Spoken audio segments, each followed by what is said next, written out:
Welcome to the team. This video serves as your playbook for understanding the market at every level, from national trends down to the specific neighborhoods that you want to serve. Your expertise is going to be more about just relaying the numbers to your clients or prospective clients. It's going to be about equipping you with the overall knowledge you need to be of true service to your future buyers and sellers.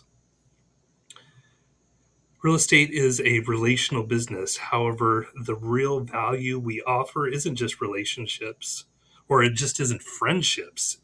It is your value in your knowledge, and specific your knowledge of the market and how you communicate it. It's a real key part of your value proposition. Meeting customer expectations regarding market data isn't just a value add, it's a basic service you need to provide. We're going to show you several resources to help build that expertise by mastering the 6 data points that define a local expert. Number 1, inventory. Number 2, days on market. Number 3, price trends. Number 4, interest rates. Number 5, local flavor. And lastly, number 6, the job market.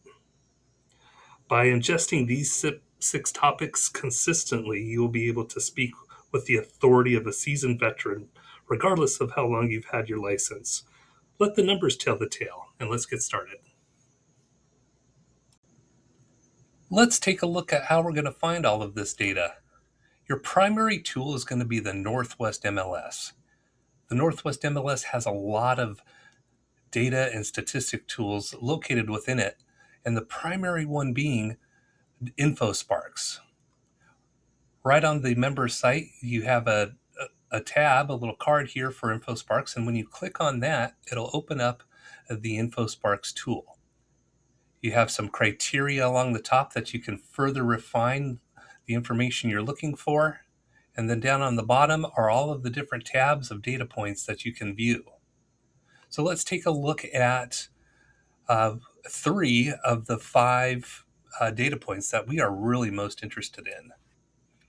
We're going to do a search for Seattle, that being the city that our office is in. You can certainly do that for any city that you want to become a local expert in. But here I've narrowed down Seattle. Now, the first bit of data that we want to focus on is month supply of inventory, so that we can find out, are we in a buyer's market, a seller's market, or is it more balanced? And so let's take a look at first the number of homes for sale. When I click on that tab, we have the graph that shows all of the history there, but the most recent one, our most recent count at the end of March was 2,409. Now, to calculate the months of inventory, we want to also look at the number of closed sales from the same month. And when we switch over to closed sales, we see that in March there was 777. So with a quick, simple calculation of taking the total homes for sale, 2,409, divide that by the homes sold, 777, that equals 3.1 months of supply. Now, according to our personality, we are actually in a bit of a seller's market inside of Seattle, which is the perfect environment for increased prices and a little less flexibility on the terms that a buyer can demand. While inventory acts a bit as a speedometer on the general market, days on market is how we find the specific rhythm of the neighborhood. Historically, it wasn't unusual for a home to sit for 60 or 90 days, but your clients don't care about history. They care about right now. By tracking whether these numbers are trending up or down, you can identify what we call the market of the moment. This is your ability to tell a client exactly what type of properties are flying off the shelves and which are lingering ones. Using the days on the market field, this is a relatively simple one. Back inside of InfoSparks, we are simply going to find the days on market tab down at the bottom. And we have both the median and the average here. Which one you use doesn't really matter. Just know that I would tend to use the same one for consistency. And we could see down in March, the latest data we have, 9 days. That's not very much. But when we can go back a month, back in January, 44 days. And this is all speaks to kind of the cycle of the market. And you can see that going back in the history as we go back every winter, that days on the market will climb. And so the last couple months of the year into the first couple months of the year, there tends to be higher days on the market where properties sit a little bit longer. When you walk into a room and can speak to these numbers from memory, you aren't just reciting data, you're building confidence required for a client to trust your advice.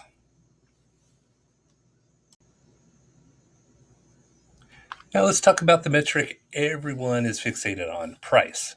And that's for good reason. Buyers want the best deal and sellers want the most out of the property they can get. But as a market expert, your job is not only to provide the historical context, but help interpret the trends that are developing real time in your market. To do this effectively, you have to price to the moment of the market. This means moving beyond what happened 6 months ago and look at the immediate trajectory of your specific neighborhood or city that you're looking at. When you provide an accurate pricing strategy based on real-time statistics and facts, you ensure that your properties don't just sit on the market, that they attract the right buyers, and they maximize the return on investment for your sellers. When you're working with buyers in a heated market, they often worry about overpaying just because prices are at an all-time high. Your role in this situation is to help them zoom out. If they're looking for a home to live in for the next 7 to 10 years, the market value they pay today becomes a footnote in the larger story of their wealth building. Remind them that even though those that bought in the peak of 2008, before the big shift, they saw their equity recover and multiply in the following years. And in a high demand area like Seattle, the risk isn't usually in paying market value today. The risk is more on staying on the sidelines while that 4% appreciation, historical appreciation, compounds and prices them entirely out of the neighborhood altogether. When looking in the Northwest MLS and the InfoSparks, this can easily be determined just by using our tools down at the bottom. We can find sales price, median, and average. I tend to use median sales price to kind of capture the middle of the market. But you can look at in city of Seattle, we can select residential, and maybe we're looking at 2, 3, or any 2, 3, 4 bedrooms.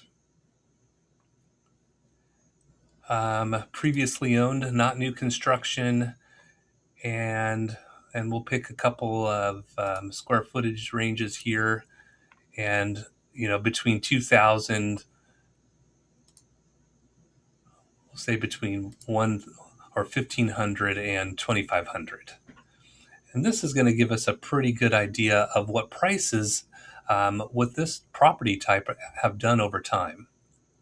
And again, if you follow this chart, you will also see that those median prices tend to drop in the wintertime. And this is again the seasonality of the Seattle market showing up. And prices tend to be the highest in the late spring or early spring to the fall months before they are falling off again. And it doesn't always follow this exactly, but that is the general rule. Now, a lot of times to even out this, if you wanted to take a rolling 6 months, you can also do that in any number. And here you can see those waves as we move through the year. But what are we also seeing? Over the long term, this is going up. And so there's that natural appreciation just in line. And we can go back even further. If we go back 10 years, look at that. That's just a steady decline overall. Now let's talk about interest rates or the cost of money. The higher interest rates are, the more expensive it is to take out a mortgage, which can significantly impact a buyer's ability to afford monthly payments. As the expert, you don't need to predict where the rates are going. Nobody can do that. But what you must know is where they are right now. From a national perspective, you should be checking out daily indices like Mortgage News Daily, pictured here on the screen, or weekly reports from Freddie Mac. And Freddie Mac has its own website that you can find these rates on. In fact, there are hundreds, literally probably thousands of websites that are going to give you mortgage rates. But what I also want you to keep in mind is that these are highly variable, even region to region. So while this provides national levels, make sure that you're using our local in-house mortgage company, Cross Country Mortgage. Our partners at Cross Country Mortgage can help your buyers get insight to mortgage rates from minute to minute as they do change throughout the day, let alone from day to day. And by contacting this, you can also help find loan programs that are going to help meet your buyer's needs. Knowing the numbers will also help you explain the 1% rule, that generally a 1% increase in mortgage rates increases the monthly cost of owning a home by about 10%. Tracking this data helps you identify when buyers might be ready to leap off the rate or leap off the fence as rates fall, or why sellers might be a little hesitant to move if they are currently locked into a really low rate. Now we moved into the most nuanced portion of our data points, the local flavor. While other data points were more about the science of real estate, this is the art. As a local market expert, you have to know your area like a true local. You should be the person who can share what makes that neighborhood unique and why it's a great place to live. So, how do you build this local flavor expertise quickly? Well, there are some easy ways to do that. And I'm going to show you a couple websites that you can start accumulating that knowledge. First is going to be digital, right? You're going to come into websites such as Reddit, and you can easily find different topics about what's going on in Seattle, for example, and just reading up on what's going on in neighborhoods. There's probably even more sub Reddits that you can find. Facebook and resident groups are also a great way to stay on top of what's happening in particular neighborhoods, so that you can be on top of the latest information for those neighborhoods. There's Nextdoor, which is very similar to those Facebook neighborhoods. Of course, we talked about Reddit. Yelp is another great one. This is going to give you the 10 best places so you can find the 10 best restaurants, the 10 best coffee shops, the 10 best salmon guides, if you really wanted.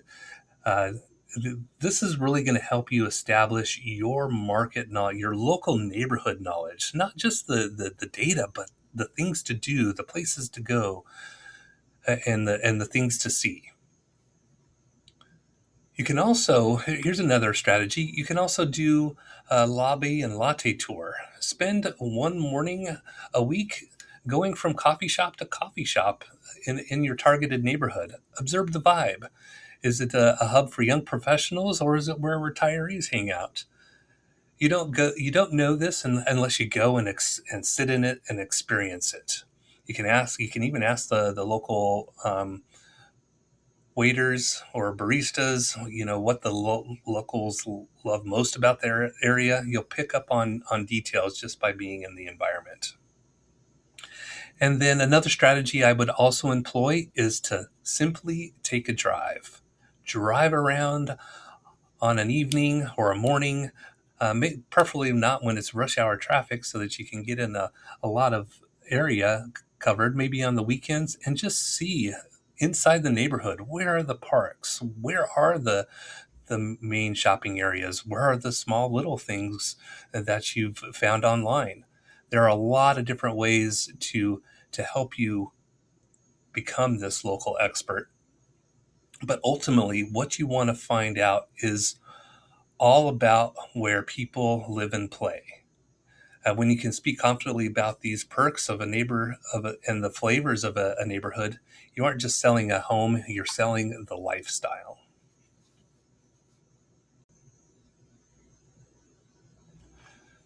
Lastly, we're going to look at the job market.